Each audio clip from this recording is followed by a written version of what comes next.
good evening, and welcome to another episode of Thought That Get Results. I'm Reverend Webbo Herbert, and as per usual, we're here every Tuesday evening with something that at least we think is of community interest and or of some concern. And if you think that you have something which fits into that category, you'd like to find out how you can be a part of the program, well, why don't you drop us a line, address it to your Let's Talk program in care of Vaughan Radio, P.O. Box 195, Charlestown in Nevis, or give us a call. Our numbers are 1-869-469-1616 and or 1700. And by the way, those will be the numbers you'll use to be a part of this evening's discussion. Again, thank you all very much for joining us. Your voice in the community, Thought That Get Results. With regard to your participation in the show, we encourage you to call in on the numbers listed, 1-869-469-1616 and or 1700. Here's a suggestion. If you have a question or a comment, perhaps you can get a pencil, piece of paper, write it down so you're well organized. And when you're getting on the show, you take as little time as possible so that we can accommodate as many of you as we can. We ask only, first of all, you respect yourselves and then respect others, because we will not accept anything we deem that's not within our broadcast standards. But we encourage you to always be forceful with your point. You can also follow our live video stream of this program on our Facebook page at Vaughan Radio, YouTube channel Vaughan Radio. Click subscribe. Again, thank you all very much for joining us. Your voice in the community, Thought That Get Results. Tonight, Conrad Nair Liebert, good evening. Good evening, Webbo, and good evening once again to your hard-working staff here at the Powerhouse of the Caribbean, to my colleague, Mr. Fifield. Good evening, and to everyone who is a part of this program, or who will be a part of this program. I'll be joining a bit later. I welcome you once again to this wonderful and very popular program, I would say, program that's been running over a generation here in Nevis, one of the older ones in the probably the Leeward Islands, or even further afield. I welcome all the listeners by the various means and methods we have access to in these modern time.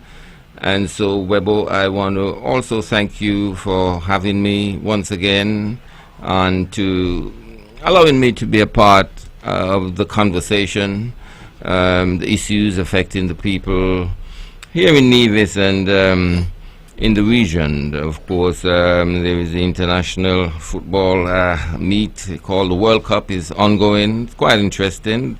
The Federation doesn't have any part in that, but of course we sometimes find ourselves aligned with one country or the other for various reasons. On the local front, of course, seems like on the horizon there is some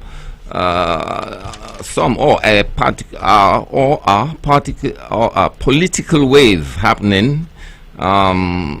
According to the feedback I'm getting from the public, and there is a great speculation as to when and which election might be coming first, whether federal or local. So there's quite a lot to talk about. I was also informed that there is a new political initiative here on Ireland, which is very interesting, and so I think we have a lot to talk about tonight. Of course, Nevis, the members of the cabinet were in New York just recently, having a talk with the people. I have not had much feedback on that. Maybe my colleague may know something about that, informing the people of New York, and that's one of the things why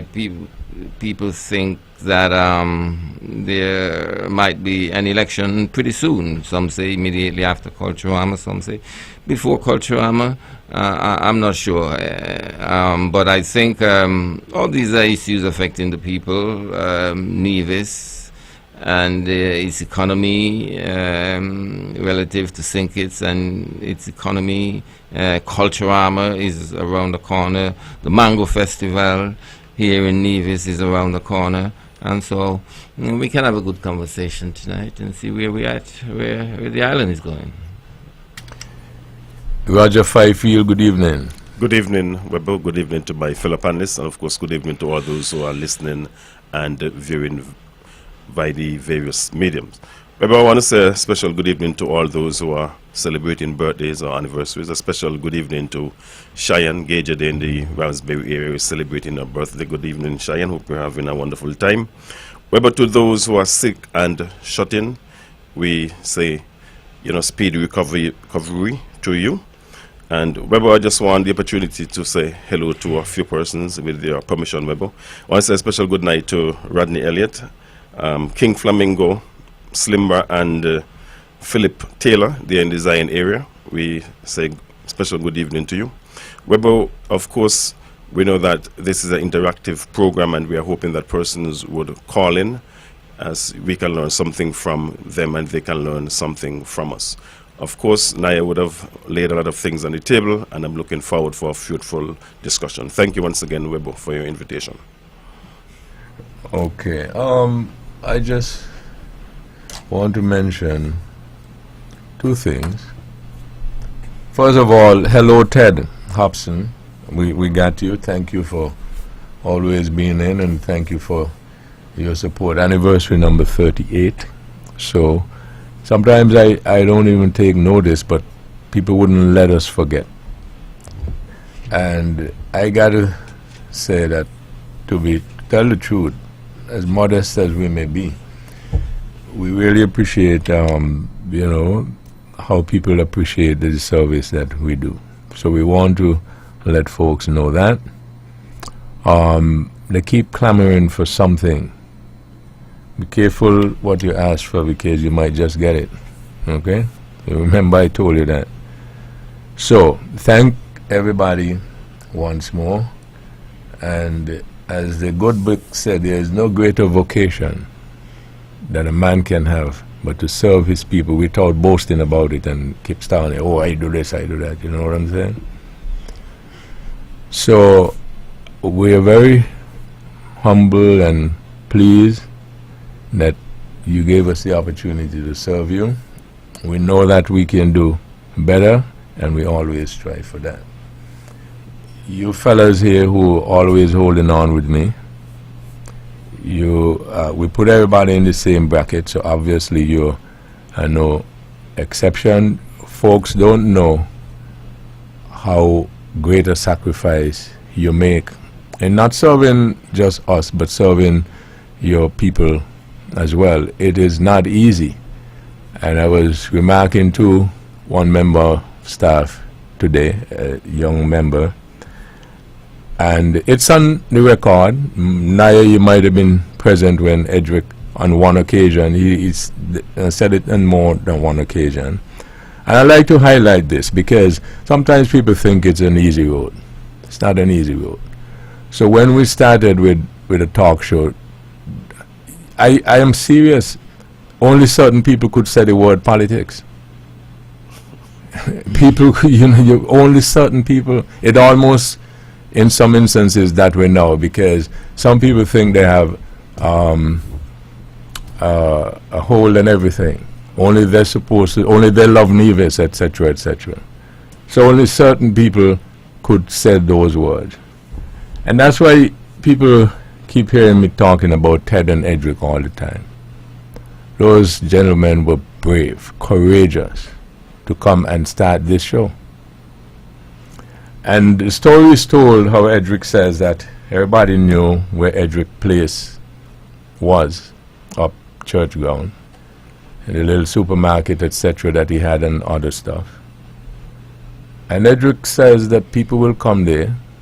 You know, he had that famous desk there as well, and leave information on his desk.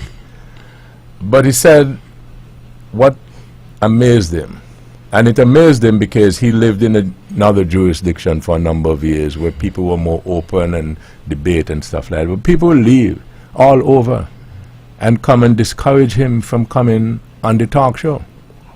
Oh, Webbo this and that, oh, he only want to, etc. Edric said it here. Full disclosure, I had asked him not to call their names. But he told me who they are, some of them. And Chalkless have a song. And part of the lyrics says, if they get me vexed, I'll call the name. One of these days I just might do. But I ain't gonna study with that, I'll leave it. Because they failed, as we all know. And Edric went on and he did a marvelous job, to the extent that about a week or 2 or 3 ago, you all heard me say a gentleman was here visiting from, I think, the Virgin Islands or someplace.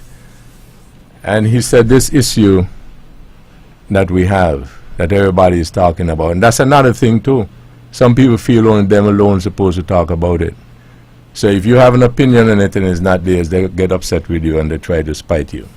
We need to change all that, right? So this gentleman, we had a little conversation, maybe about 4 or 5 of us in the office area. And the guy, in his own style and way, to make the point how impactful Edric W. Stanley was. And he was very earnest about it. I don't know how the dickens I would get it done. He told me, Webbo, you need Edric for this debate. So I said, you mean you must bring him? He said, yeah. Now, that is not to suggest I don't think that everybody else is doing a good job.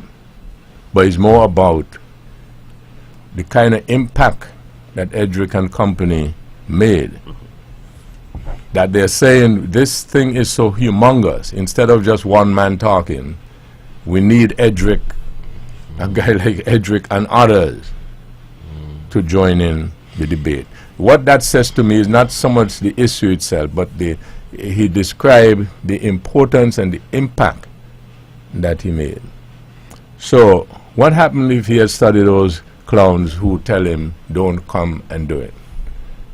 They would have succeeded, maybe, and there wouldn't be the impact. But not so. It wouldn't happen, because some of them does be here.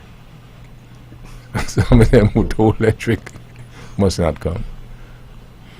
Those are some of the stories that need to be told for people to understand it is not easy. And I call Edric name, but Edric, now you know it happened with you too. People tell you the same thing, correct?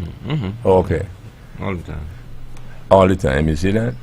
And 5 feet, he knew, so I don't know if they get around to him with that yet. But I will say something about 5 feet that I know, because I know him before he reached here, you know.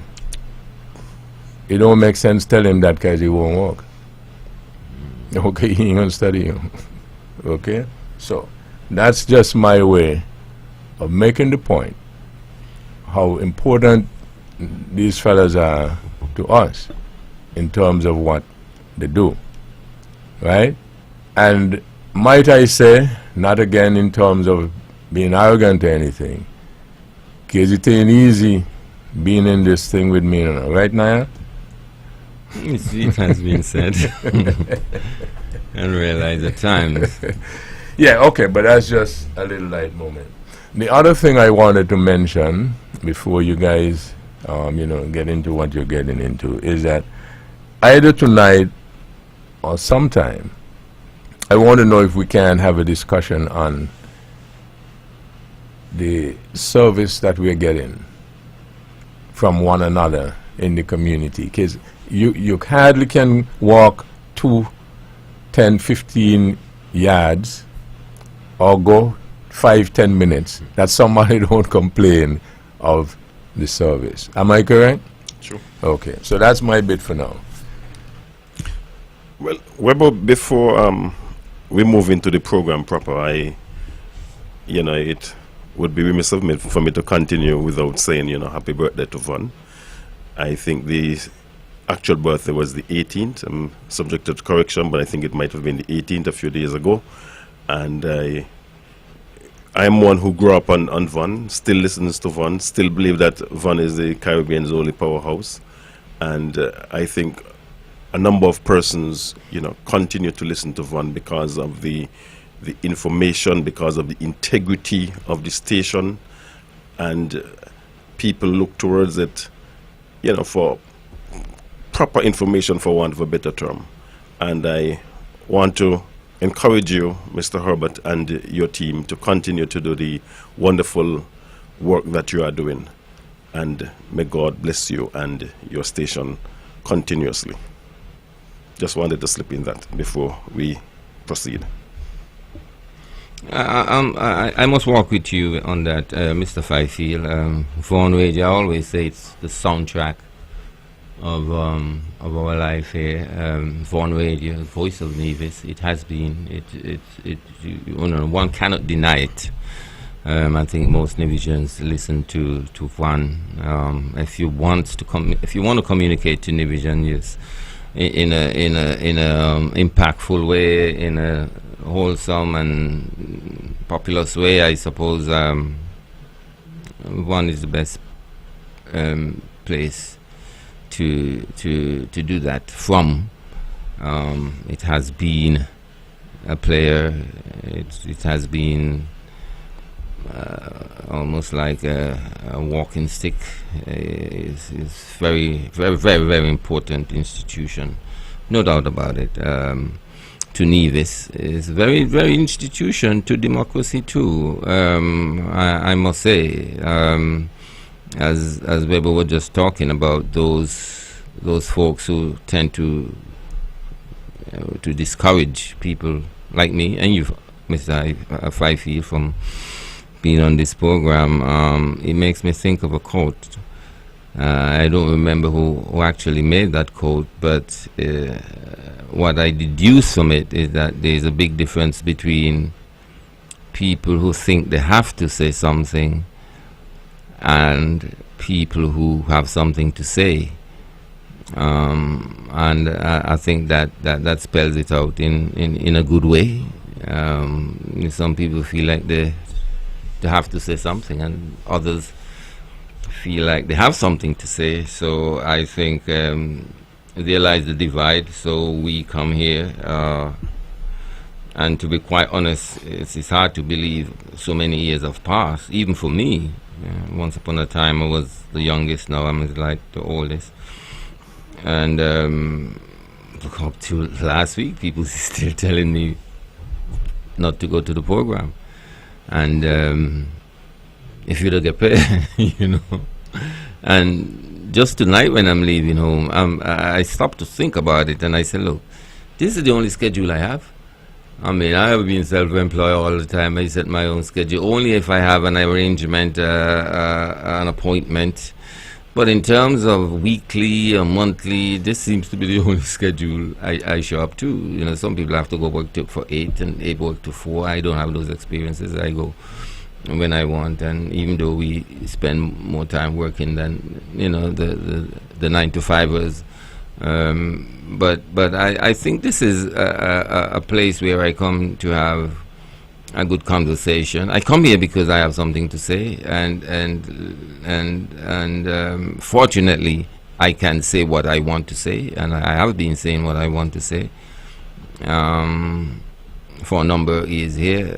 I think Vaughan Radio really adds to the democratic process which we enjoy here. I mean, every media house have its preference, and so it's foolish to think that there's a media house without a preference, and I think everybody who is inclined to have an idea or insight into politics or sociology or social relations or whatever have a preference. So it's an established fact. You want to have your preference, but you don't want nobody else to have their preference. And acknowledging that I think is the first step to a harmonious and a good conversation at times going forward. And so no, I never actually get weary about coming here to this program. I'm not sure when it's going to come to an end. But I'm happy to be here, conversing with people and speaking my mind on issues. Sometimes you'll bear great consequences for it, and people are aware of it, and people would say, don't say this or say that, and people would give you message to and topic to talk about, and people are sheltering under you and expect you to face the storm. And so at times, you got to actually know what you're doing, know what you're saying. But all in all, I enjoy the conversation wholeheartedly, coming forward, coming here to One Radio. I've been coming here for a number of years. And I think I have contributed to the conversation that covers the issues of Nevis, whether it's political, social, or otherwise. And so I want to say thanks to One Radio for giving me the opportunity. I want to say thanks to One Radio for being what it is or what it means to the people of Nevis. I could remember when everything had to go through, the radio station from St. Kitts and so forth. So for One Radio have been a blessing to the little island. It almost feels like a government-run station. That's the way it feels because of its relevance and importance, and also the work, the service it provides across the board.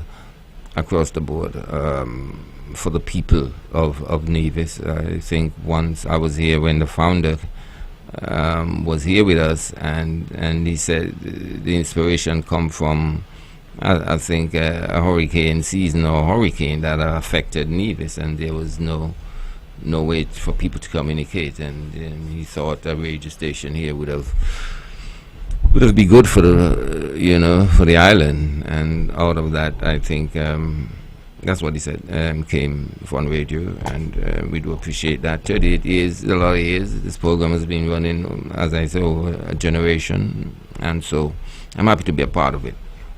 We will speak about service, and we can always say something about that, because you don't, as Webbo put it, walk 2 steps before you hear somebody complaining about service provided. And even today I had this experience, and it makes me laugh because I went to a particular business to order something, and the gentleman took my phone number and everything. I'm always a kind of hurry person.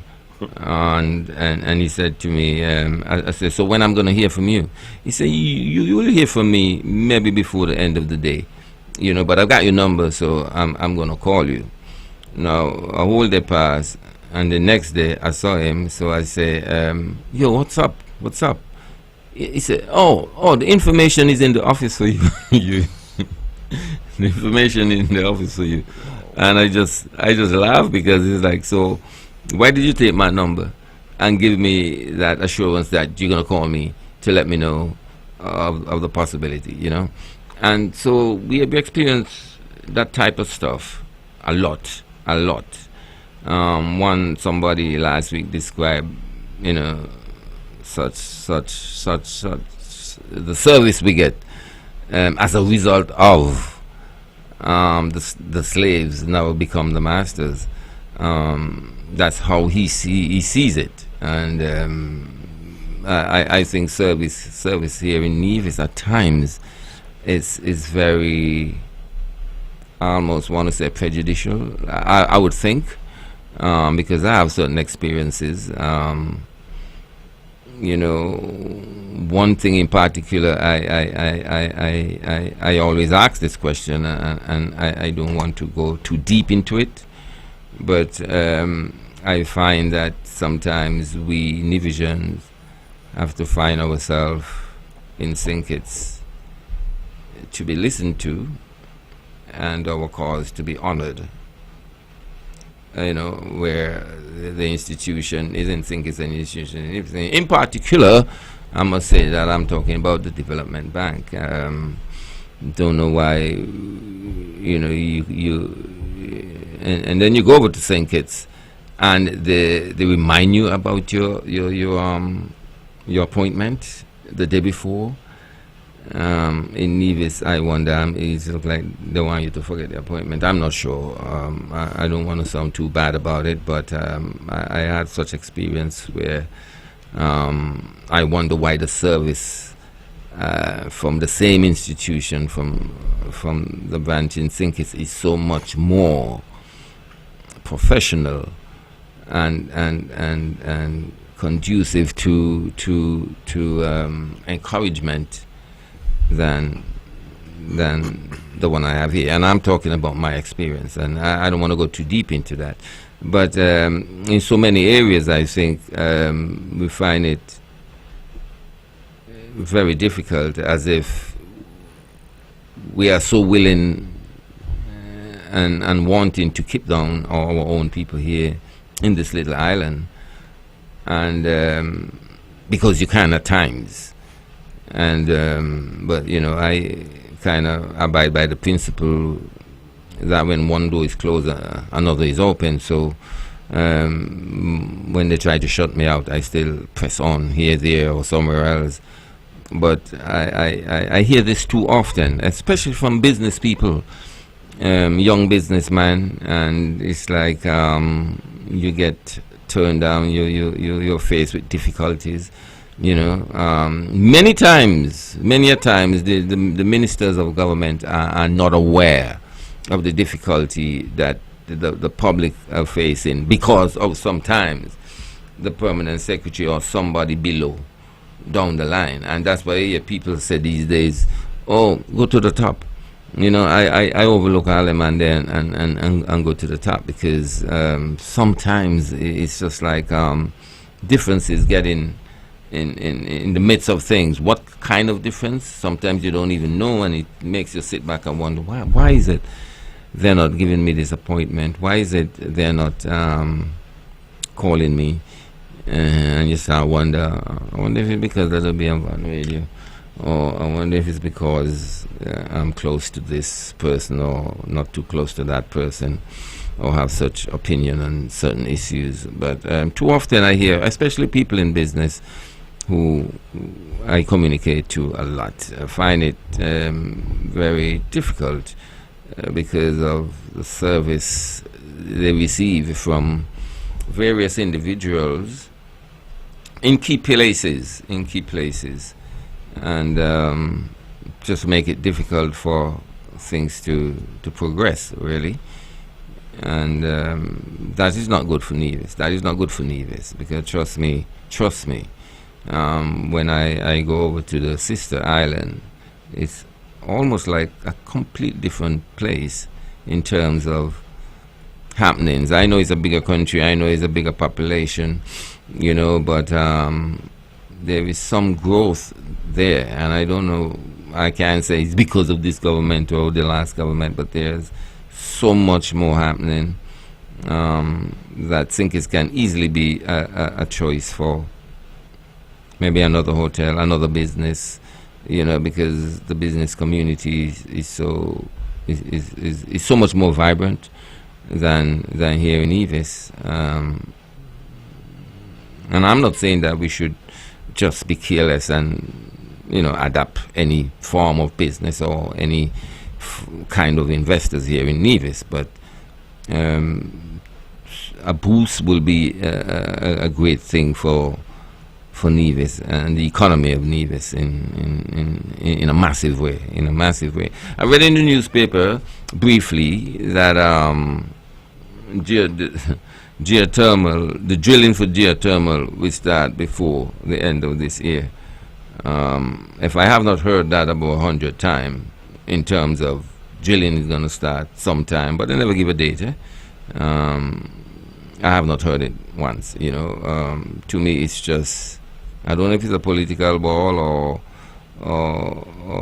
a political pebble, or it's just a general circus where people perform and employ those words. But it looks to me like it's been won totally. It's been hang out, ring out. The idea of geothermal is coming soon. Drilling is going to start soon. The money is here for geothermal. We have geothermal. And in particular, what I read in the newspaper points to Nevis geothermal. I don't know if they were trying to make a point about the geothermal in Nevis and for Nevis, you know, it's a Nevis thing as opposed to a federal thing. But I'm kind of mixing up a lot of things here because I started out talking about service and now I'm going to geothermal. But basically, I'm just saying that better service, more positive inclination, more encouragement will lead to more optimism, and hopefully that optimism is backed by, you know, the service that would encourage he or she to go forward in whatever endeavor he or she is striving for, really. But more life in Charlestown, more life in the economy, more things happening. There's definitely that space here in Nevis. Well, I sorry. I want to agree with you in terms of that, in terms of we should improve on the service that we provide to others. I think that here on island, and possibly wider afield, maybe extend to the Federation, that too often you go to a business house and it appears as if that you are not being recognized. You know, even if one is on the phone, you know, a simple show of the hand just to acknowledge you, you know, that, hey, I'm on the phone, I'm going to be with you in a moment. And of course, after you come off the phone, you give a little apology and you move a little greeting and you move into your course of business. This is not happening. Now, the question is why it's not happening. Most of these business houses, they would have training, customer service, and most of them you would hear that they are big on customer service. And some business houses would even bring in persons from outside of the business house to have these training sessions with their employees because they know that customer service is key. And I can give you a real example without calling any names of how much so business or customer service is key. I had a conversation about a month ago with someone in the Federation, and that person said to me that a relative of theirs had passed, and they call a particular funeral home in the Federation, and the very way that the funeral home employee answered the phone turned them off. And the person said to me, let me say what the person said, paraphrase. The person said that it doesn't matter if they are cheaper than the other funeral homes in the Federation, that they are not going to deal with that particular funeral home because of their customer service. And right there and then, you understand that business would have been lost. The business house may not know that, but at least the person who intended to do business with that particular business house knows that, hey, this is an opportunity for you as the organization, the business house, to make money. I learned in school that you go into business to make profit. How do you make profit? You must make money.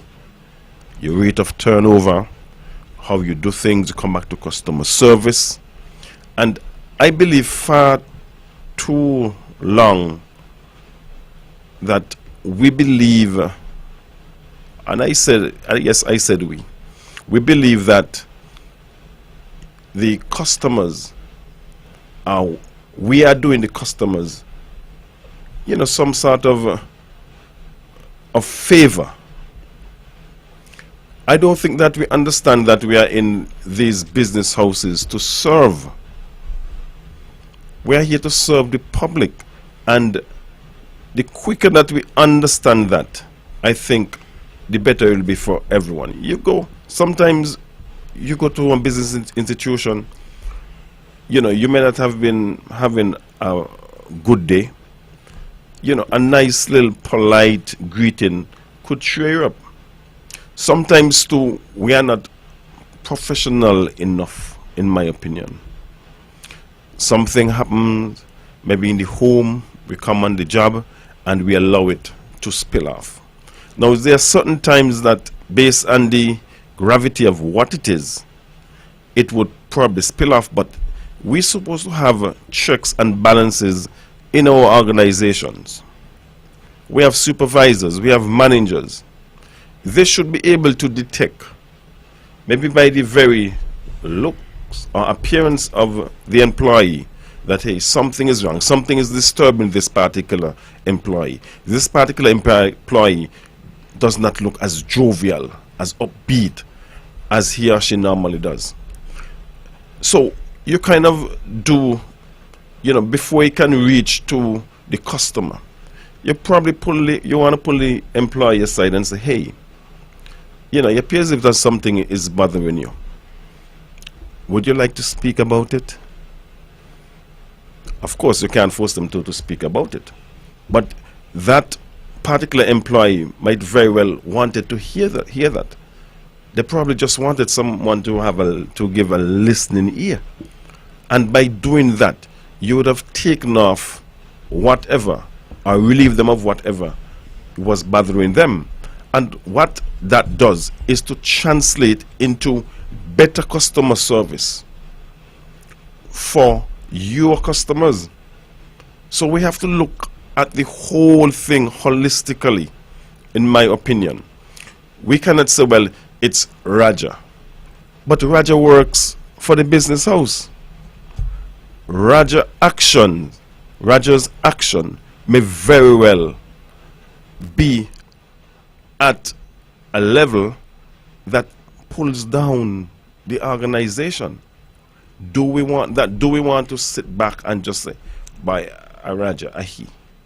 We have to take, we have to take the onus, we have to take everything on our hands, to make, individually and collectively, to make the organization a better organization. And I believe that if we can get that, if we could accept that, if we could understand that, I believe that we could be providing better customer service. And the thing about it, when it flips on the other side, so we know about it. We know about it as the provider, and we know about it as the recipient. So if we are the recipient and we do not like it, then why, when we are behind the counter, we are dishing it out? The old people say that doesn't ain't like so. So why can't we, and I believe that for the most part of it, most of us understand that customer service plays a vital role, especially in a competitive business environment as we have here. So I believe, speaking to all of us, including myself, we need to do better. We need to do better. We cannot be continuing to take things for granted. When we continue to take things for granted, business slides. Business slides. And we do not want that. We want to be able to do as much business, to have as much turnover, to create the profit, the ideal profit that we so richly want, in my opinion.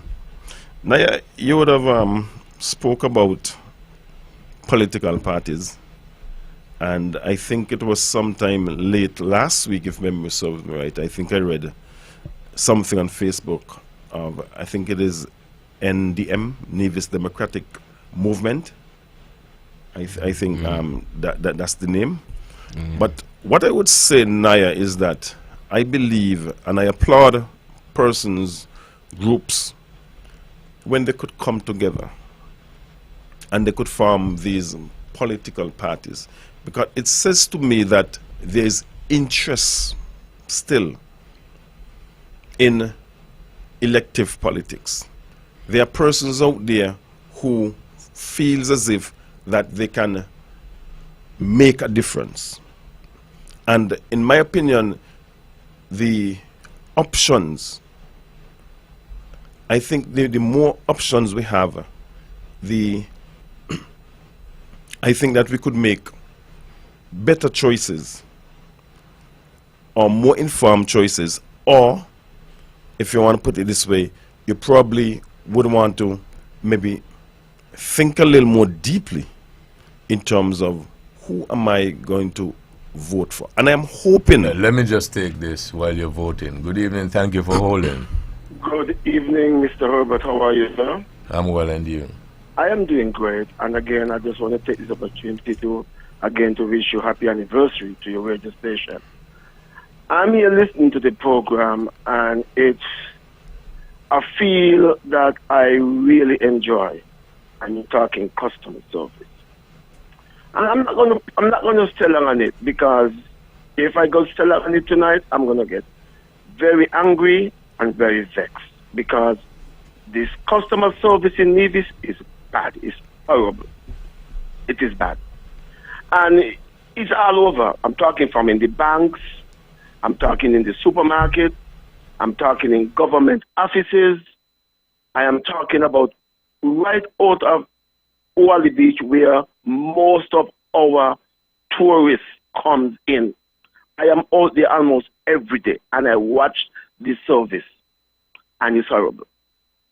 I believe that we are losing so much money because of our bad service in Nevis. Really bad. Really bad. I mean, you walk into an office, and the workers in the office think that you should say good morning first.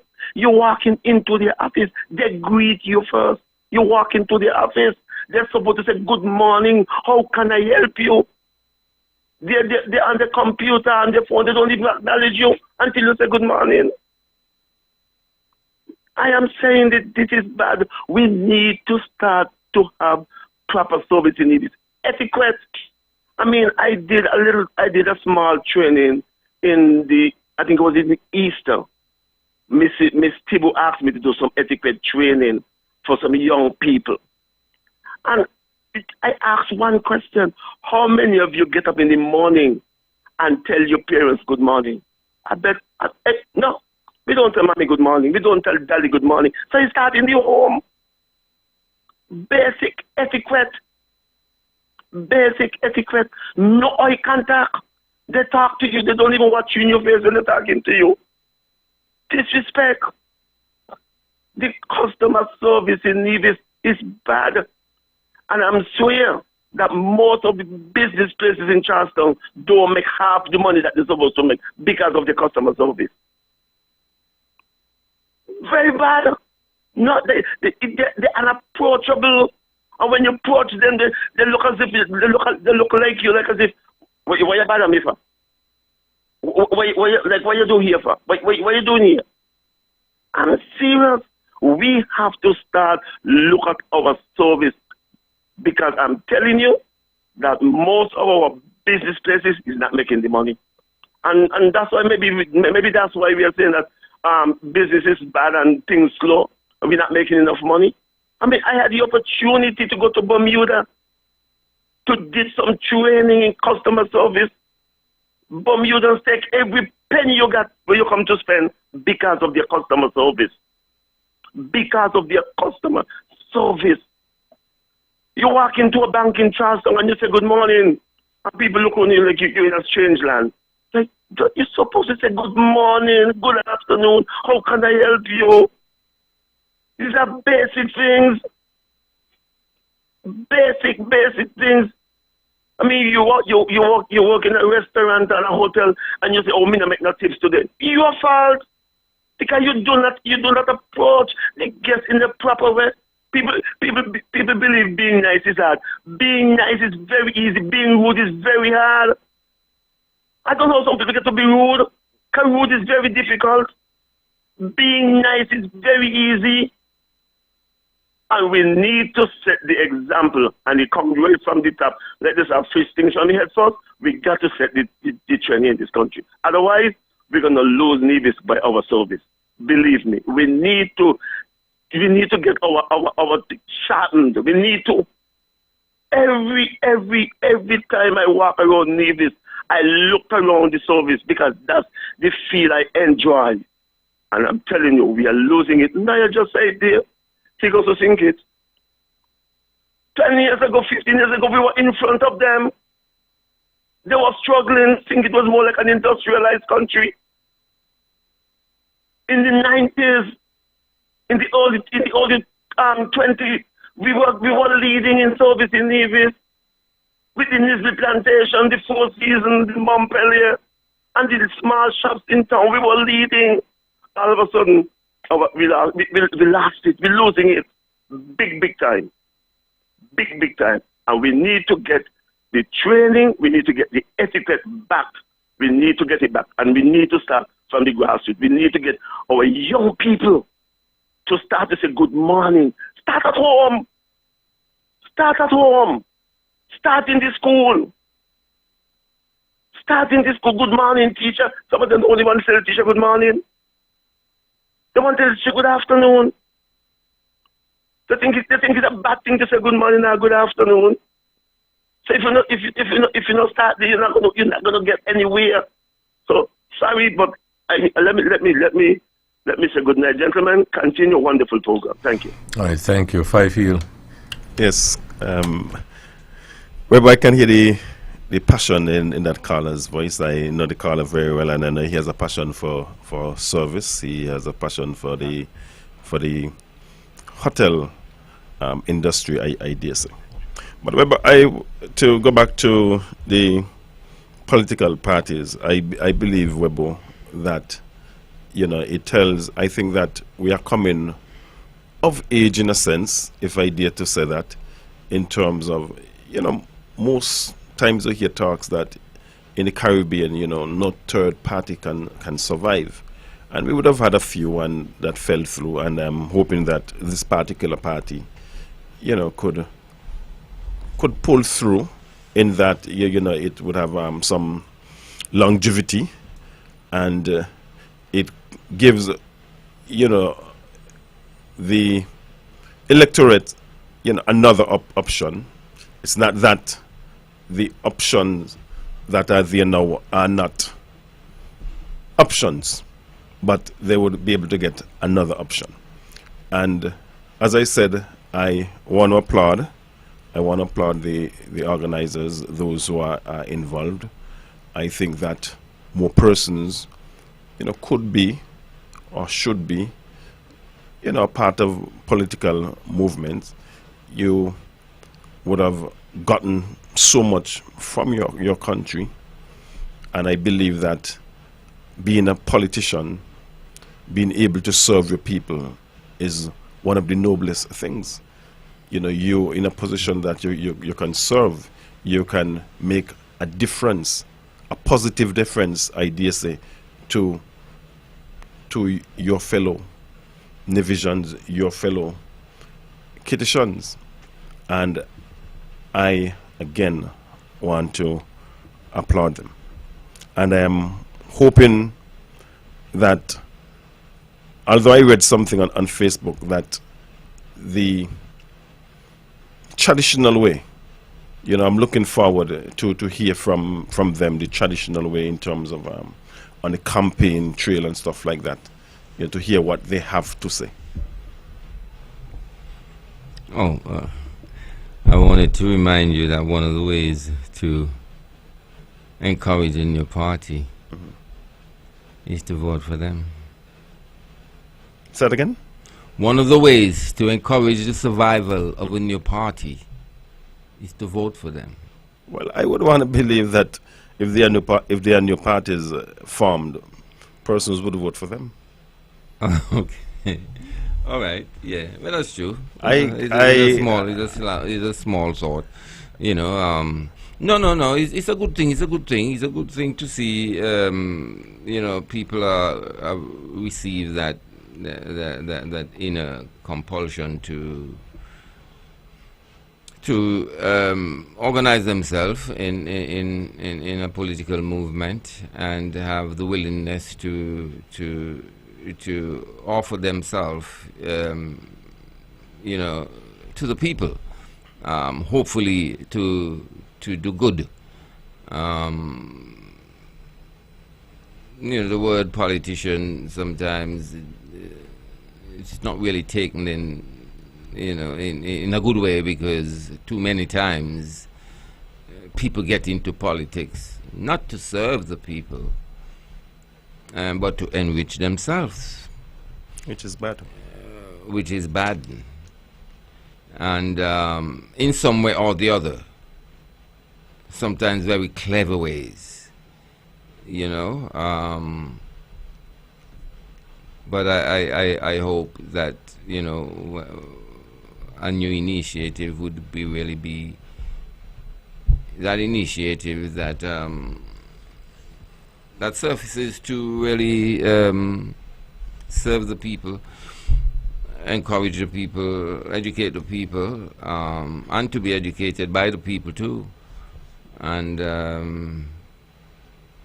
most importantly, I like to see people stick on, hold on, continue. Now let me just take this. Good evening. Thank you for holding. Good evening. Listening to that gentleman just a while ago about customer service, I'm wondering if it's not one of those products of the technology, where as long as you say nice things, as long as you type nice things, you don't have to be nice in the sense of the eye contact and appearance and those sorts of things. And as a result, we're losing that socialization aspect of things, where there's this direct in-person contact, right? That's something we may have to look at, right? But yes, we've fallen in our customer service, I think. One of the things that we used to get away with is that we were genuinely friendly people, nice people, and we didn't mind, the kind of rustic approach that we had, because it was sincere, and, the friendliness and the niceness seemed authentic and showed itself. But I don't think we could get away with that anymore. There are certainly international standards that people overseas adhere to, and we may say things like dialect and so on. Sure, we can't forget them, but you've got to communicate in a way that people can understand, that your clients can understand. And if your clientele is from overseas, then of course you have to be able to relate. They have to be able to relate to you. They have to be able to understand you. If you take the case, for instance, of the call centers, I always admired how those, mostly ladies, were able to emulate the type of international accents that you had, because that was important for their clientele, So, yes, we have a lot of work to do. With regards to the parties. Caller, before you go on to the other aspect, I can mention something? Sure. I don't know whether I'm listening to the different input, which seem to be in concert with each other. But because I like to hear all sides, I'm not so sure how many people will agree with the opinion, which seems to be a consensus, that our service is poor. Because if you listen to the set of people who always talk on our behalf, don't they give a different picture? The people who talk on our Who behalf. always speak on our behalf. Naya is shaking his head, so Naya is reading me. Are you reading me, Naya? Huh? Yes, The I people am. who always speak on our behalf. Yes. Yeah, okay. Caller, go ahead. Referring to who exactly? The people who always speak on our behalf. You mean like our leaders and so on? Yes. You just like walk with me. Oh, This the is a truth- light the moment. truth is, then you Walk, know. walk with me. This is a light moment. You always do me like how other people do me. They well understand what I am saying, but like to say, you Webbo, they like to talk in parables. Will you talk in parables to people who who you know will understand? Right, Fifield? Yes. Yeah. Everybody don't understand parables. Yeah, but once you but you do. Your audience- Because, walk with me, you just said it. Anyway, go ahead. Yeah. Those people you talk about, by the way, choose their venue. Right? Okay. I'm pretty sure when they're overseas and talking to their colleagues, shall we call them, or persons of their standing, they speak differently to when they get on a political platform or they talking one-on-one in the street. Oh, okay. Be that as it Thanks may. for that. Yeah. Uh-huh. Thanks for that. I didn't know that. Oh, okay. Because No, no. I have this weakness that Okay. when people talk to me, I just believe. That's why people is always fooling and conning me. But I remember, I wonder if I can find the tape. One evening we were here on a talk show, and I remember one panel member was telling me something, and Edric looked at me. I don't know, he knew me so well, he realized I was believing. And he cut in and he said, well, but she can't fool you. I said, oh, okay. So I like to believe when people tell me things, so that's probably my weakness. Go ahead, caller. You're not alone with that weakness. Oh, really? You don't have it. Anyway, Yeah. with regards to the parties, I think it's high time that we had some renewal in our political system. There are a number of politicians that have been around a bit too long and have become moribund. They're a bit set in their ways and do politics the same old way. Their policies are pretty much the same as always. And like I said, we're due for renewal. Now, the thing about it is, unfortunately, the young ones who have entered into, or younger ones who have entered into politics, they seem to have taken the cue from the older ones, which are really poor examples. Okay? And so you end up, I think, with the same old khaki pants, so to speak. We practice politics the same way. Our policies, we make policy and execute policies in the same way. We relate to the electorate in the same way. The same kind of bad governance practices of the past continue, with the secrecy and the lack of accountability and those things, right? And so we badly need that renewal. And not only the renewal, but whoever is coming have to have the gumption, can't say balls, what shall we say? The stomach to change things, to really make a difference, not continue the same old. That is what... Caller, I could ask you a question based on the point you're making, because just as I said earlier, I'm believing you, but there's something I want to clarify. Now, you said that something to the effect that they must have the stomach. Remember that? Mhm. So when they get into this thing, they must have the stomach to do ABC. Correct? Am I correct? Yes. So in other words, you're suggesting, for instance, if I decide now I'm going to get into this thing, I need a new stomach or something?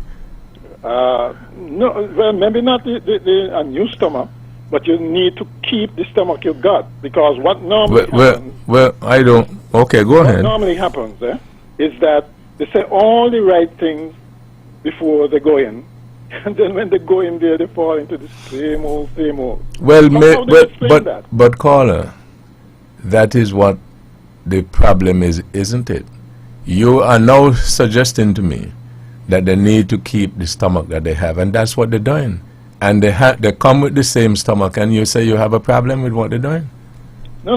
When I say they need to keep the same stomach, the same fervor, the same enthusiasm, the same commitment and so on to a new way of doing things that they had before, that stomach that they had in enunciating those things. How come when they go in, it's the same old thing? It's got to be that the stomach changed. No, the stomach ain't changed. People do not change, sir. What they do, I have an uncle of mine who used to use a phrase, what they do is they're performing. People do not change.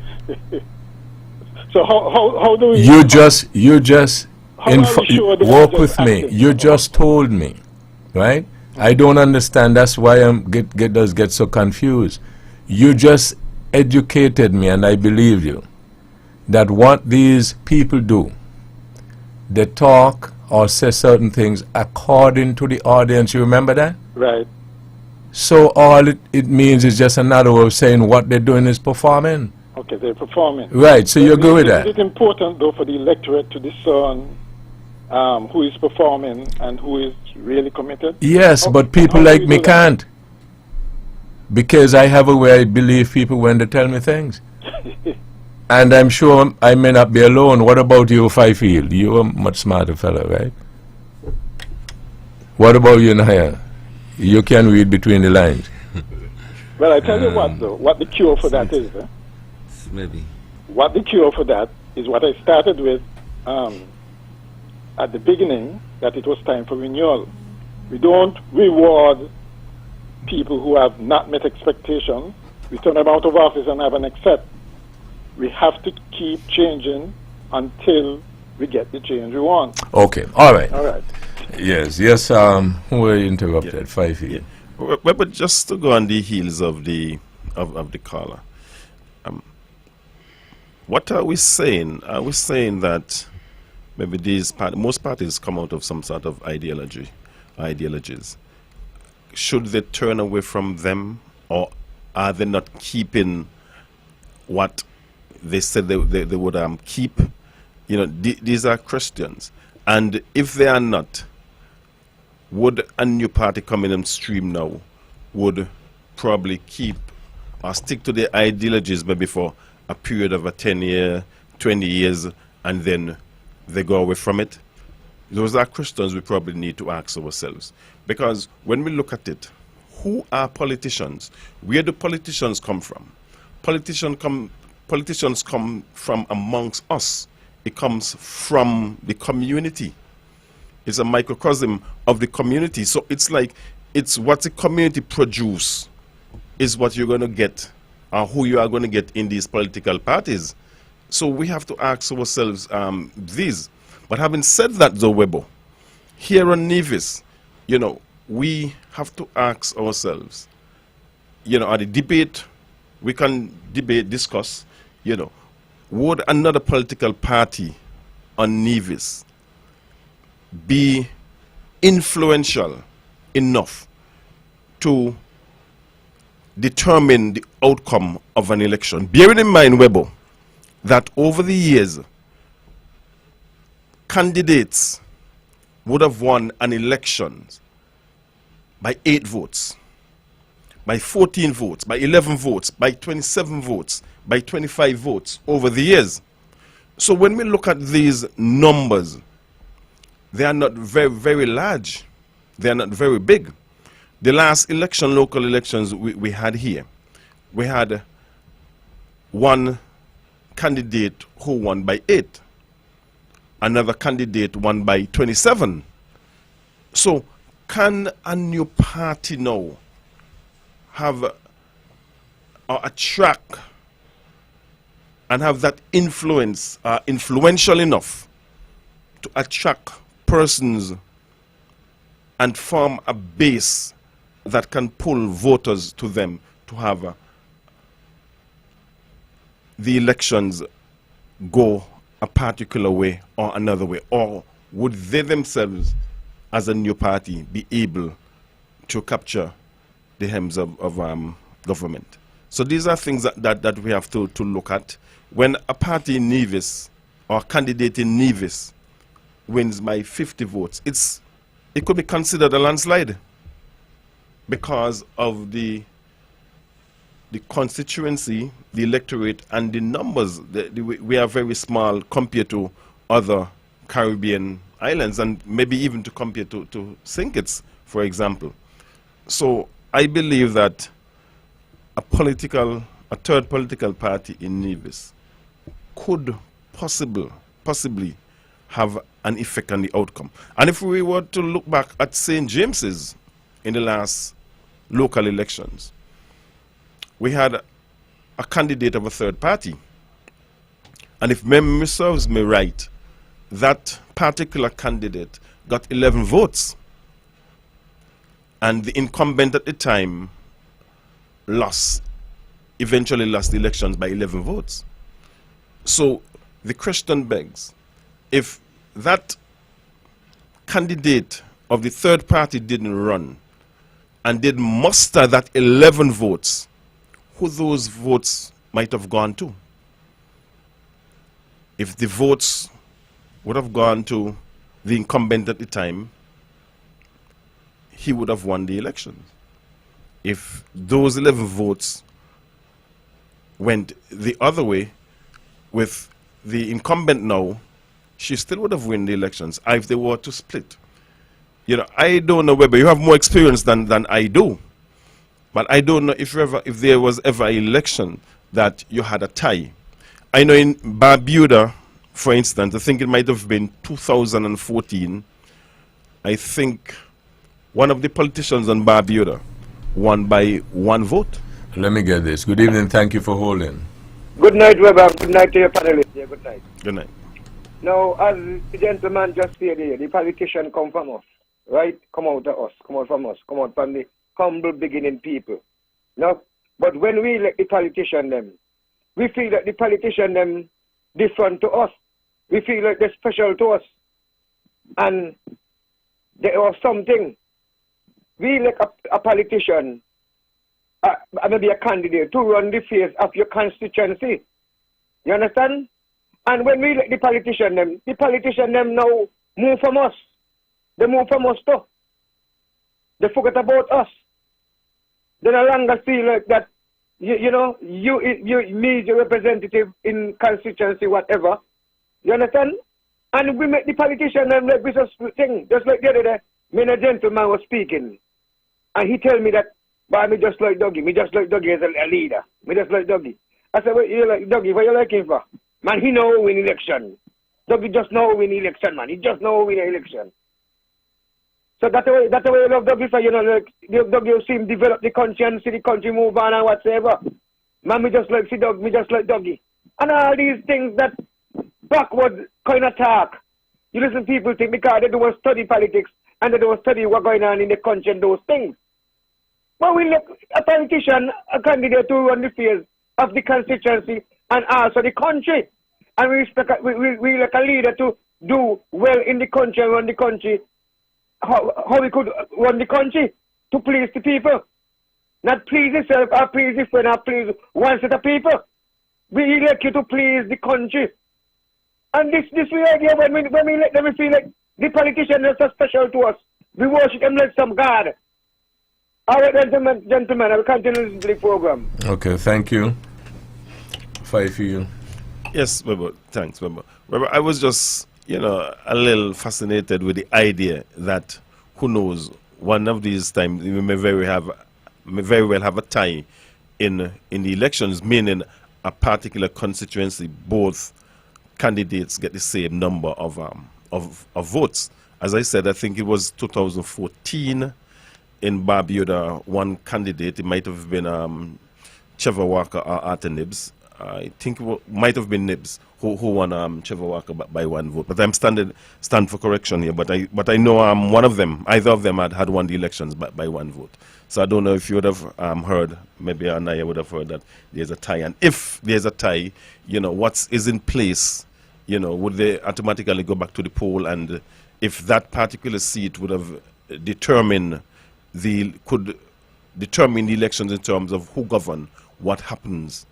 I don't know, maybe these are things, especially here in Nevis, it's a 5-seat parliament.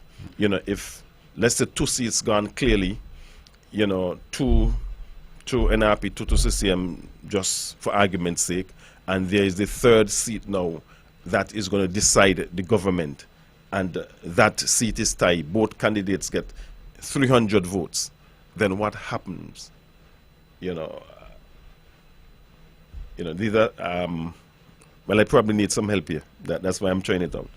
Oh, well, I'm not sure if I can help you in a sense, because that seems like a situation that may have to go back to the poll. I'm not sure, but the way they play it sometimes, one phone call will change that, right? Because that's what goes on in a very serious way. It's announced. It's announced. But I'm assuming, and in my... Look, one phone call, okay? That happens. Trump tried it in America. Free and fair election is within, to me, a scope. It's not specific. Things go on, things go down. It's the extent to which it goes on and go down, in a sense, and the question becomes whether or not whatever is done could have shifted things to that extent that can, impact the results of the election as it relates to who formed the government and all that. Listening to the caller before, and he's advocating that things need to change. We're dealing with the same old. And it kind of puzzled me, because I want to know what he's talking about. What does he expect to change, He say politicians would say one thing, and when they come in, when they get into office, they go back to the same old. Sometimes I wonder if we are not simplifying the role of elected representatives, really, because the truth is, many who are elected does not know the intricacies of government. They does not know what exists as it relates to finance, as it relates to even diplomacy, as it relates to projection, as it relates to general running of the country. And so they have more talk than anything. And when they enter government now, they are curtailed by the circumstances which confront them. Financial. Yeah? One of the things that overburden them and cause them to change is people too, who ask of them in a personal way so many things. I've heard a politician say over and over again, it's not easy. People might think being a politician is easy. If he had known, he wouldn't have entered into that. You think it's easy? Area of life. You are a politician. I'm a politician.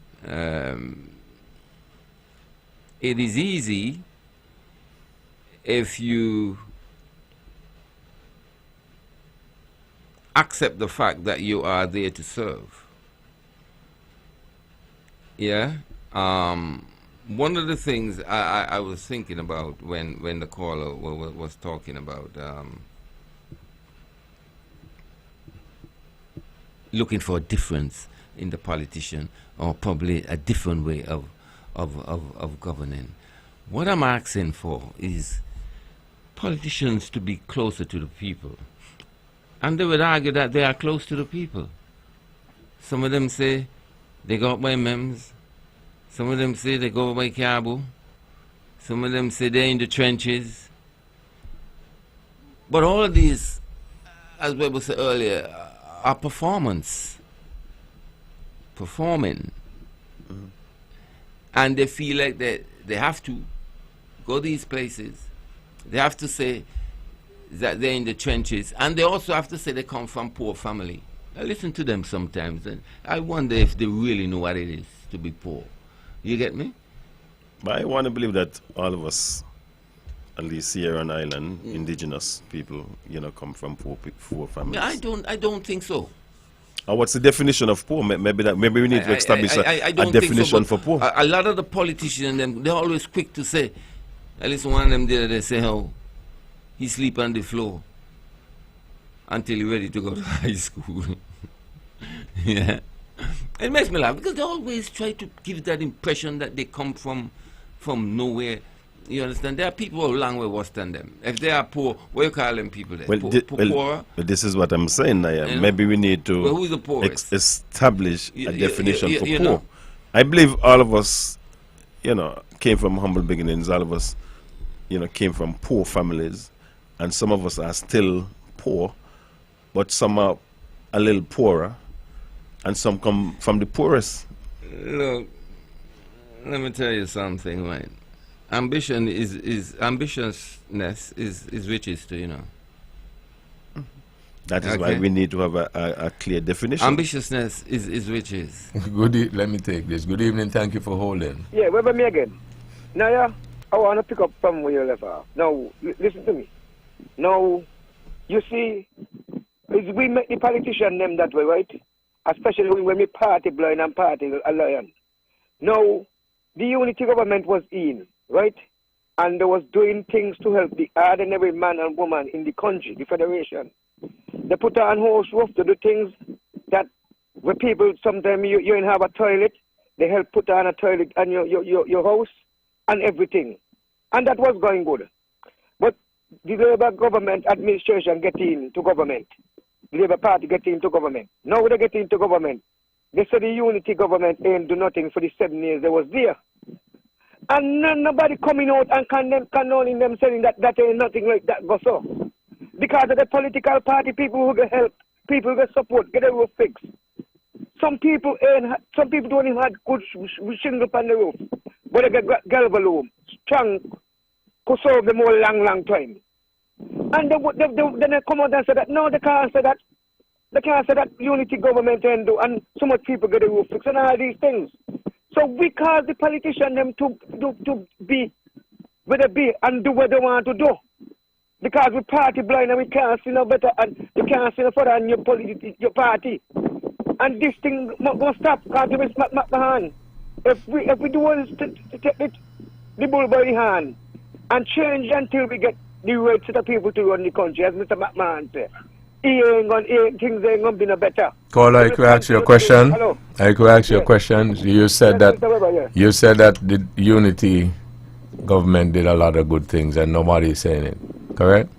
Yes. Okay, but you keep saying it all the time. Yeah. Yeah. But when I mean that nobody, people will help them. People will help coming out and saying that man, the government wrong man, they shouldn't say that man. But you're saying it. And even people, even ministers were part of the unity government, saying that because of the breaking out, they're saying people get handout. What is a handout? A handout ain't mean nothing to poor people. And these are the politicians we're going elect to be leaders, to lead our country. When the government, your party, was there helping the ordinary poor and needy man. You saying that a handout, none help to the people, a handout. And you preach that how you're going to help, and now you get in, you turn around do things differently. We got to open up our way, we got to open up our way. If we don't open up our way, things will continue the way it continues. Many politicians will always fool us. You also agree we have to open up our mouths? Yes, because Okay, right, work with me. But when I'm opening up my mouth to tell you something, then you're not working with me. you're working with you. Right, so I'm saying, I'm, okay, I got you. Okay then. Okay, You have a all right. wonderful night. Yes. Yeah, so I was saying, yes, you were saying this definition of poor, but there's a quote that says, it's not he without money is poor, but he who does not dream. Okay? Enough of the time, if you have to come from school and go bring in the goat them, and in the morning you have to go carry out the goats and so forth, you might have to drink some goat milk, with tea or whatever. A lot of times we sometimes talk of poverty and impoverishedness in a kind of falsified way, especially the politicians. Them don't listen to them when they talk about they come up poor and they had to eat one Venus sausage, and all. The fact that you got Venus sausage, you have a good life. You understand? And how you sleep on the floor till because I'm sure your parents could have made a bed, but the type of a bed you probably wouldn't want a better bed. So maybe it's easier for you to just stay on the floor. Now, yeah, back in those days, we didn't have a choice, We didn't have a choice to choose a bed. Some of us really had to sleep on the floor. Some of us slept on grass beds, and some of us slept on cloth bed, which we call lodging. But I ain't say what I'm trying to say, right? We didn't have a choice whether we're going to sleep on the floor. We didn't have a choice whether 3 of us or 4 of us is going to be on a bed. We didn't have that choice. The only choice that we may have is that if you do not want to sleep 3 of you on the bed, then you go aground. So that might have been an option. But in terms of an option, in terms of a particular bed, we didn't have, we didn't have that. At least I certainly didn't have that. And I'm younger than you are. The point I'm making is that we sometimes, and it's different to different people, I'm back to this new political ideology or dream that we dream about, and that new way of running government. All I'm asking is for the politician to genuinely be closer to the people, emotionally closer to the people. You understand? And not doing things because they want to be seen in certain areas, in certain places, to say that they hang out with the people. And that's why I say emotionally, because that's when you really genuinely feel what people feel, That's when you really cares about making a difference, in people's life, in individuals' life, we are not just talking about country now, we're not talking about good roads, we're not talking about things of that sort, which of course fall within the merits of government and governance and the work of a politician, but really impacting on individuals' lives, creating openings for people, and seeing some value, because there's another quote that also said that it's okay to be successful, but it's more important to be a value, because when you are of value, you think of others, and your existence become valuable to others, to other people's existence, because you impact in a positive way on their life, on their existence, and that's all I'm asking for. Because as I say, when you go into government, you tend to have that realization. And in many cases, your action in terms of governance reflects those you have just voted out, or those you have just succeeded, and because of what you have discovered there. I would like to hear of a new political party in Nevis, almost with a new political philosophy. But that is almost unheard of. What's the difference between NRP and CCM in terms of their modus operandi, their governance style? Some people would say it's the same salad with different dressing.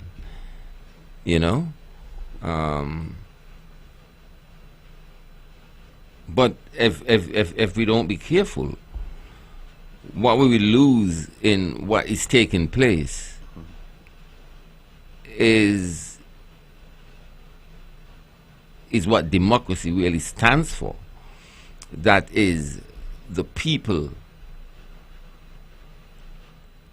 being the most important aspect of the political machinery. Okay? And another thing as it relates to governance, and what I would like to see is a governance that deal with more consultation.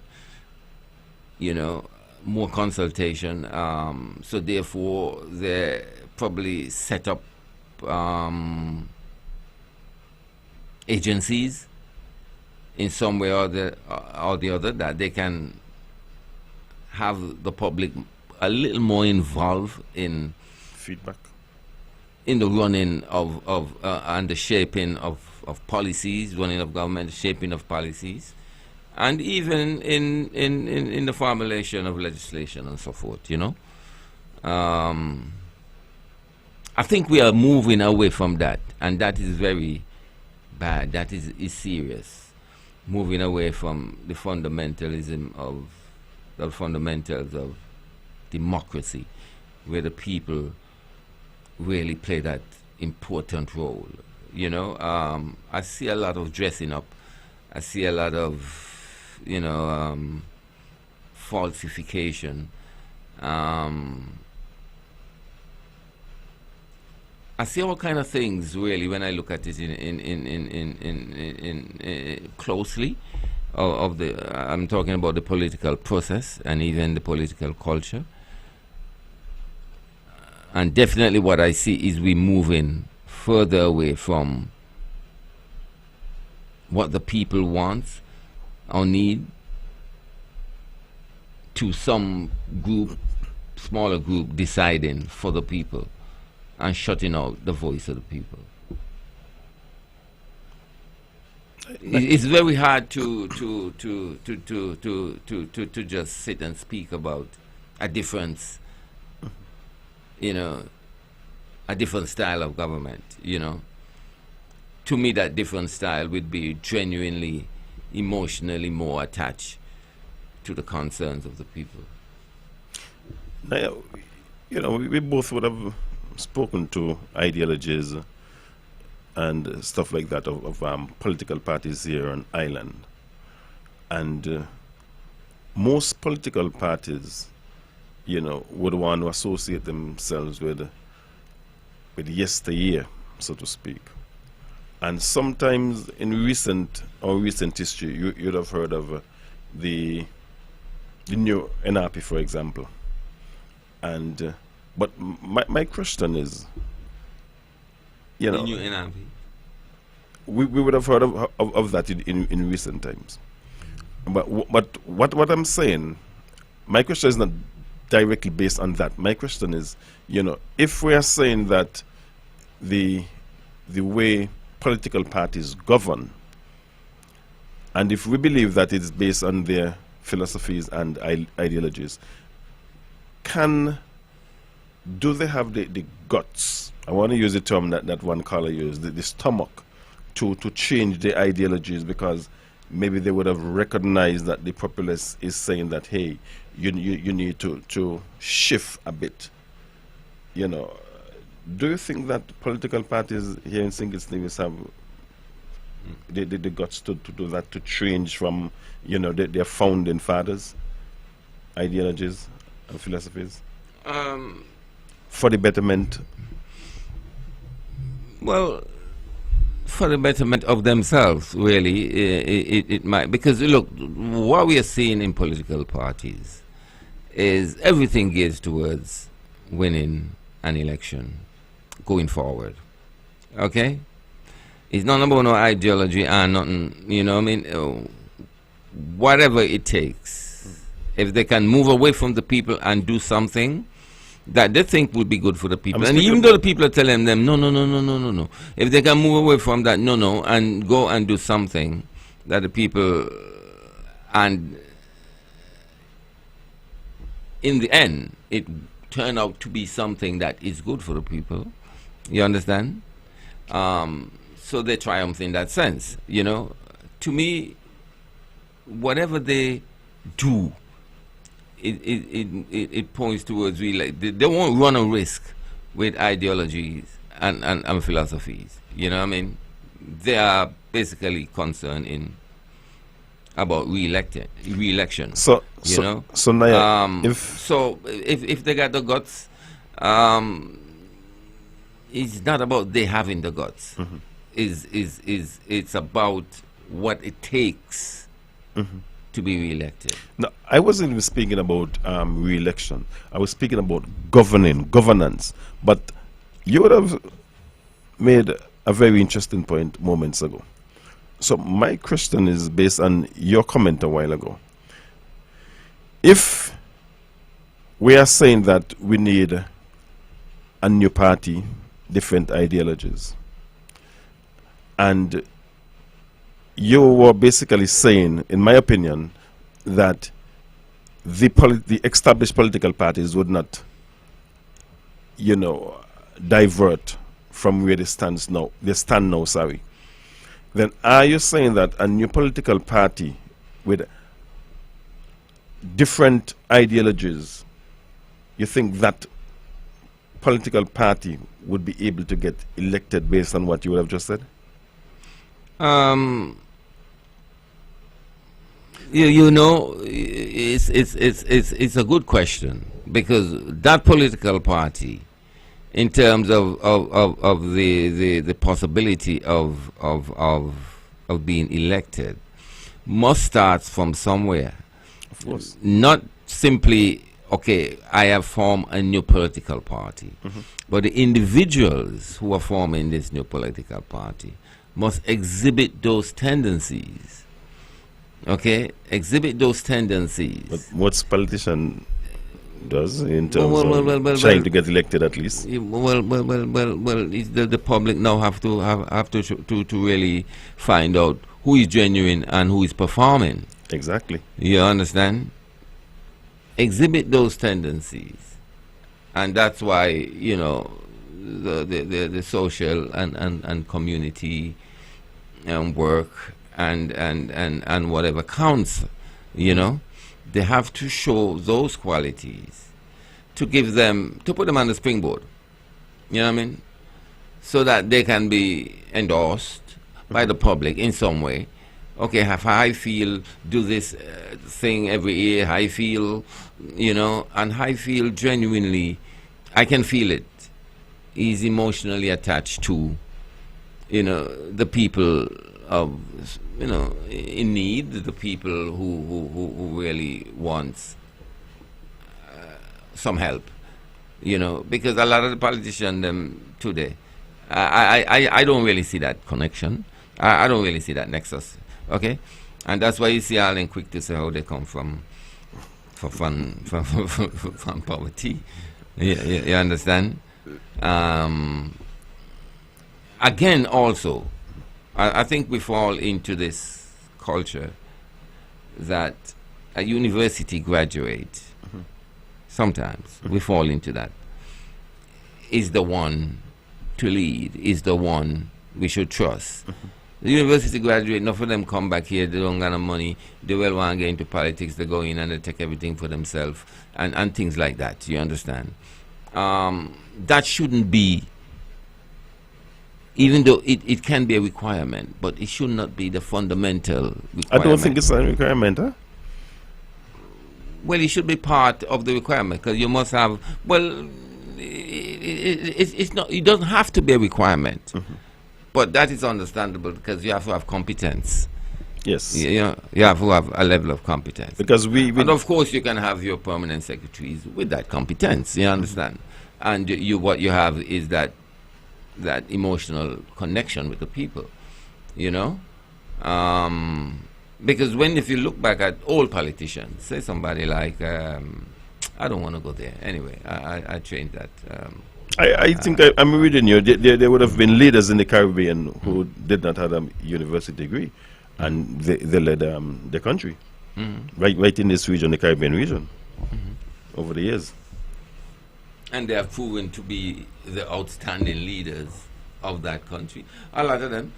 I don't think Bratcher had much any advanced education, you know what I mean? But he was able to change. So in my opinion, Naya, it's the love of the people and the know-how and the know when.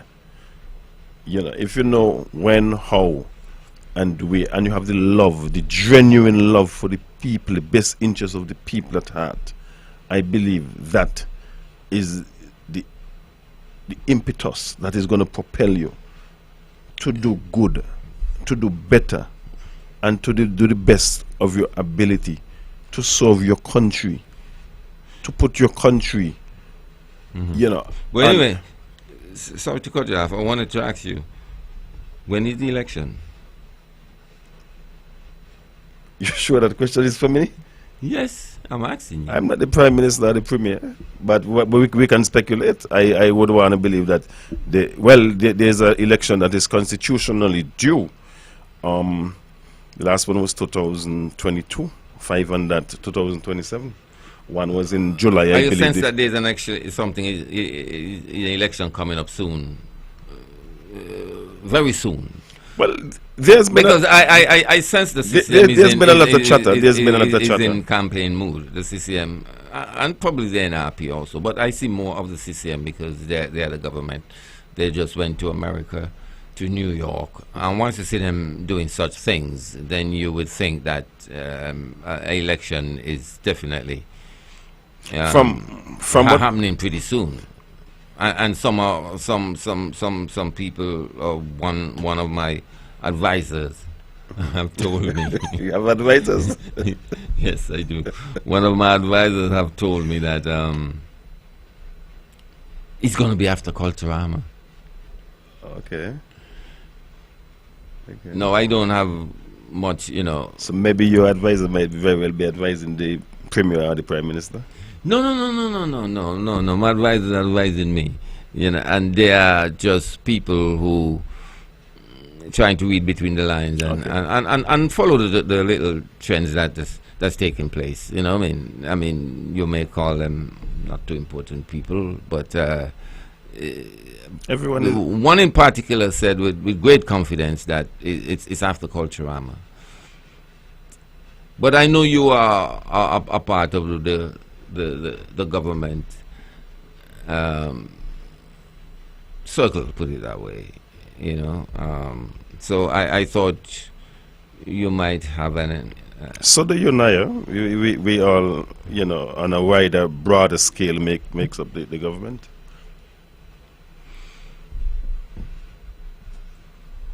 Are you running election this year, you? If I am running elections? Yeah. Are you going to be a candidate in any elections, in any of the elections coming up? Not to my knowledge, Naya. Okay. Are you? No, yet nobody has called me. So if you are called, but didn't you have a political party? Was it around 92? No, my political party is still alive, you know. What's the name? It's alive and I don't know the name. Well, the People Working Alliance. People, let me write down. No. The Working People Alliance. So which is it? Don't worry about that, man. That was started in 1997. Once Naya is around the political parties. I thought it was earlier. 1997 it started. Well, it started. Good evening. Thank you for holding. I can't really hear no radio, so I don't know the topic. Can I put introduce the topic? You're not listening, you said? I want to say congratulations to Van Radio on this television. Yeah, could you speak much louder though? I want to say congratulations to Van Radio. I didn't get to say to you last week for the 37th anniversary of independent, of broadcasting, and wish you a lot of 100 years more. I think you're doing a good job raising them new set of news presenters. They've come along a long way since the first saw them sometime last year, and I think that it is going to be better for the future when you retire. But one thing, I always say that we should introduce a call for a topic. I cannot write to you from here because the letter don't reach.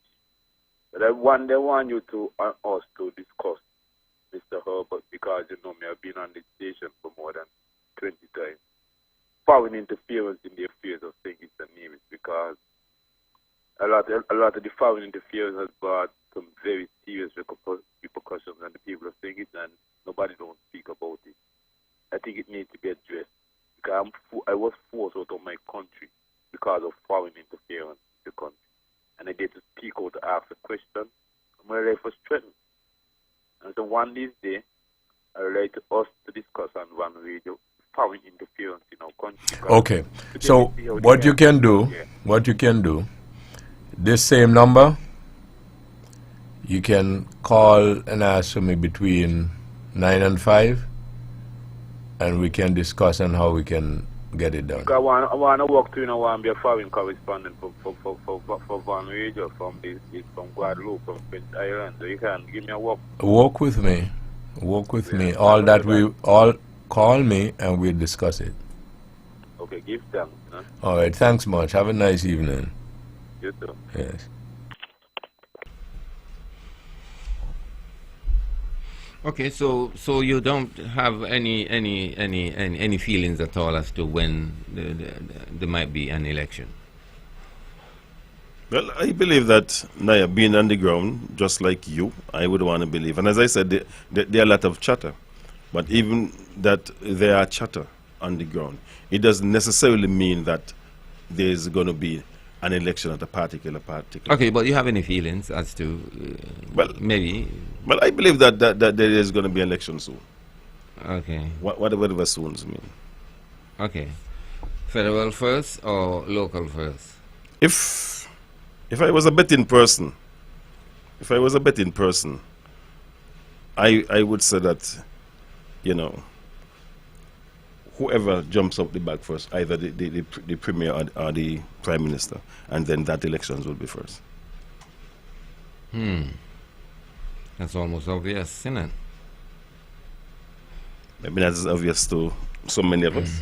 Yeah, but do you think there's any particular reason that would force an early election? Because I think an election this year, one would say that it's an early election. Are we talking locally? Well, as I said, the two last elections, federal and local, were held in 2022, both elections. I think, if my memory serves me right, the federal might have been in July, August, and the local elections might have been in December of 2022. So constitutionally, 5 years after, it's 2027, we're in 2026. We are just, about upon the completion of the fourth year in terms of the federal elections. And we are maybe 5 months away from the completion of the fourth year for the local election, that is. But having said that, we know that an election could be called at any point in time, and we can look at as recent as Antigua, who would have had their general elections in April, if memory serves me right, April this year, and the one prior to that was in 2023, January, I believe. And we go a little further back to Barbados. You know, Prime Minister Mia Mottley would have called a very early elections, maybe some after maybe some 2 years or 2.5 years. So, you know, in our Westminster system, we understand that the Prime Minister, the Premier, he or she has, you know, that date, so to speak, in their pocket that they can pull at any particular time. Unlike, you know, the elections of America, that there's a set date. Some persons over the years would have been debating and discussing, you know, about having an election at a set date here in St. Kitts Nevis, and even term limits. You know. Okay, but do you think the discussion that was occupying the minds of the people for the last 6 months here in Nevis since the beginning of the year, which is the discussion about the Destiny Project, will have some influence on an early election? Well, it all depends on the angle that the politicians look at it. You know, and when I say the politicians, you know, I mean from both. Well, not both now, but all three parties, because there's a third party now.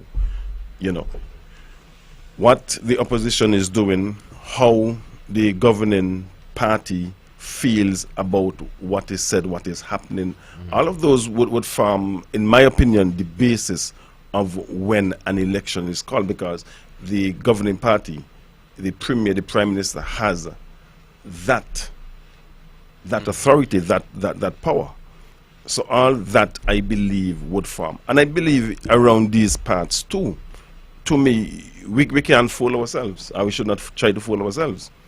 I do not believe that a governing party would call an election at a particular point in time if they feel as if that they are going to lose, unless they absolutely have to, meaning that the 5-year period would have lapsed, and then thereafter, I think there's a 90-day period after that 5-year period would have lapsed.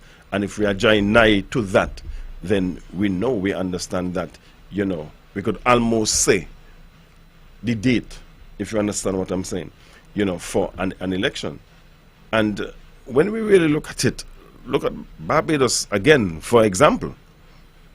Mayor Mottley party won all 30 seats, and he basically catch the opposition. And the same goes to Antigua Barbuda.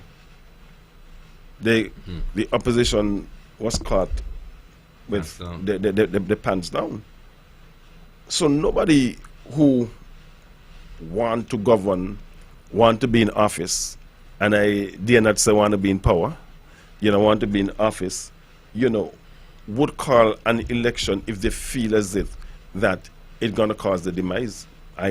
That's just my way of thinking. I could be wrong, but that's my way of thinking. I think that it's basically 1, 2, 3. But as a seasoned politician, maybe you can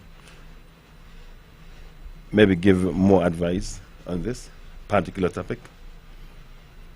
No. Do you think it is foolish to be thinking that there will be an early local election, because if the ruling party becomes successful in that election, that can be considered a go-ahead to the Destiny Project? Do you think it's foolish to think that way? Well, at this point, knowing that the issue has been occupying the minds of people for the last 7, 8 months, many months ago, and a big issue, no doubt.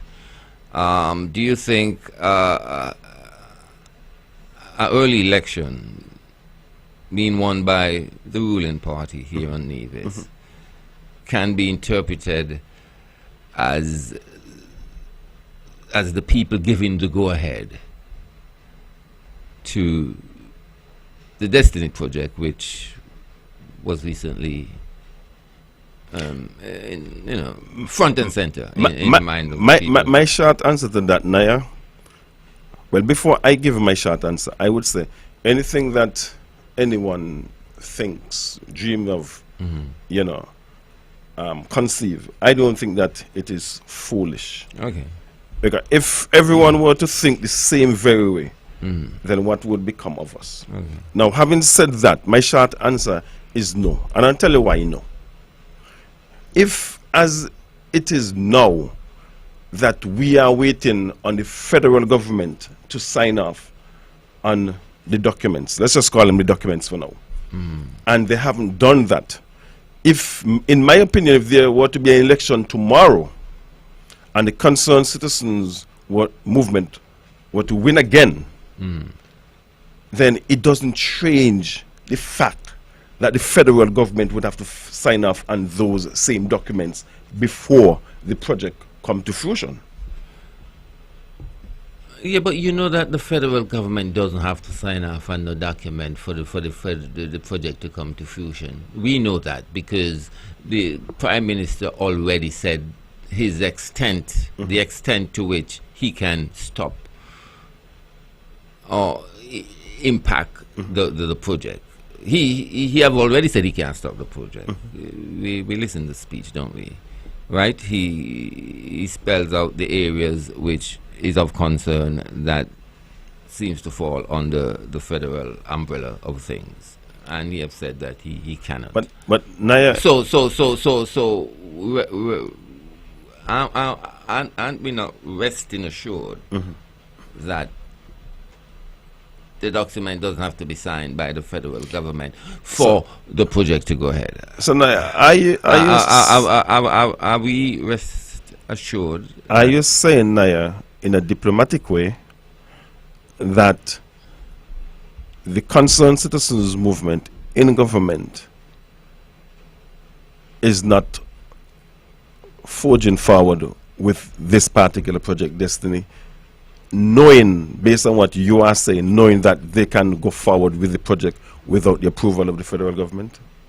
No. Is it that you're saying? No. Basically, so exactly what you're saying? No. Basically, what I'm saying that the concerned citizens movement, the government, the local government here in Nevis, does not have to wait for no signing on a document by the Prime Minister for the project to go through. Okay, I'm hearing you. That's the point I'm making. So my question. So the question I'm asking is it wise then to think that an early election being won by the local government can be considered green lights for them to go through with the project on their own without the endorsement? But if that is the case, Naya, this is what I'm saying, Naya, if that is the case, are they not already in government? Yes, they are already in government. So what other green light they need? Is it a referendum, so to speak? But that's why I ask you, is it okay to think then, okay, that a success in a local election can be interpreted as the public giving the nod for them to go forward I would want with the Destiny project? I would want to believe, Naya, that if there's a local elections tomorrow and the concerned citizens movement were to win again, that would suggest that or work out to be like a referendum, so to speak. But my question for them to go ahead with the project, My question is... So it would work out to be like a referendum for what? For the concerned citizens movement, led government, to continue or to, yes, proceed with the Destiny project. Okay. But my question to you now, and I'm going to tell you why I'm going to ask you this question. No, so you said that yeah, just let me that it would turn out to be a referendum for the Destiny project. It could. But that's Yeah, exactly but what no, I was follow me. Yes. My question to you now, Naya, is that if there is an election tomorrow and the concerned citizens led, the concerned citizens party form the next government, yes, do you think the opposition should back off or now support the project, seeing that the people would have voted for the concerned citizens movement? No, I think they should hold their own. So if you really think so, I think they should hold their own. so if you really think so, right, do you believe that the people, the voices of the people, should be the voices of God? And if we are saying that that could be a possible referendum within itself, that the people would have said, yes, you know, concerned citizens movement, go ahead with the project. And now you are saying that they should hold the ground. You know what this put me back to? This put me right back to leading up to 1998. Now hold on, follow me. I need to ask you a question. No, just let me ask you this. Okay, so if the opposition in their campaign basically opposes the Destiny project, you're telling me if the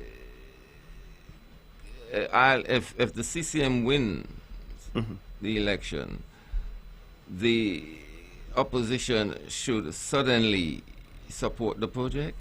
I am saying, Naya. That's what you're telling me? No. Even though they campaign No. That's what I'm saying. against the project? Even though you campaign against the project, if you are using it as a referendum, that's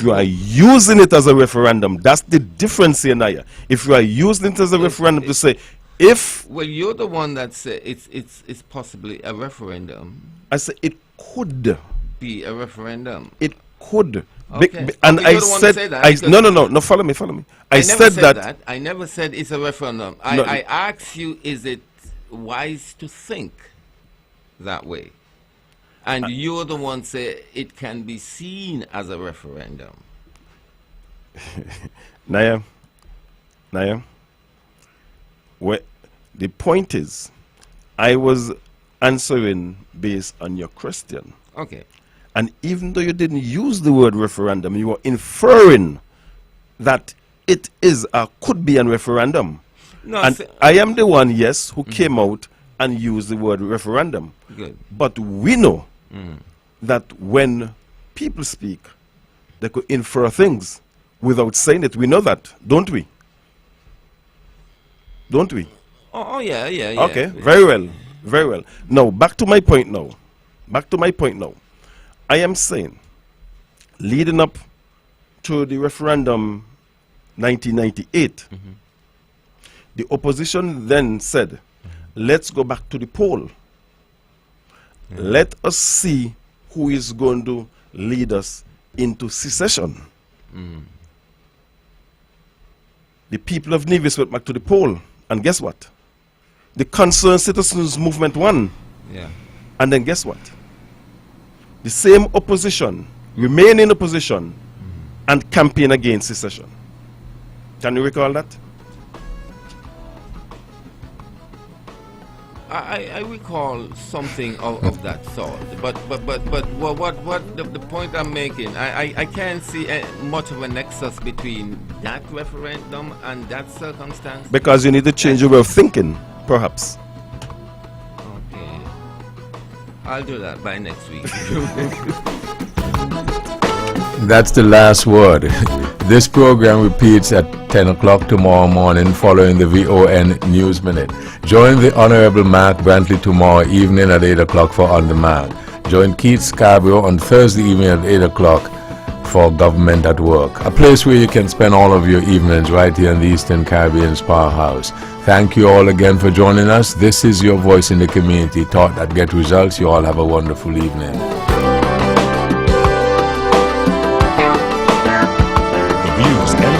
expressed on the preceding program were solely those of the participants and do not necessarily reflect the views of Nevis Broadcasting Company Limited or its advertiser. With all the power from the tower, this is the powerhouse of the Eastern Caribbean, VON Radio, from the Federation of St. Kitts and Nevis. Ready to save on your build? Now you can at Builders Paradise. Yes, shoppers, build up your Value Club points at Builders Paradise. That's right, Value Club members and shoppers, your favorite frequent buyer club is now available at the home of hardware and more. Whether you're laying tiles, painting walls, replacing doors, upgrading windows, or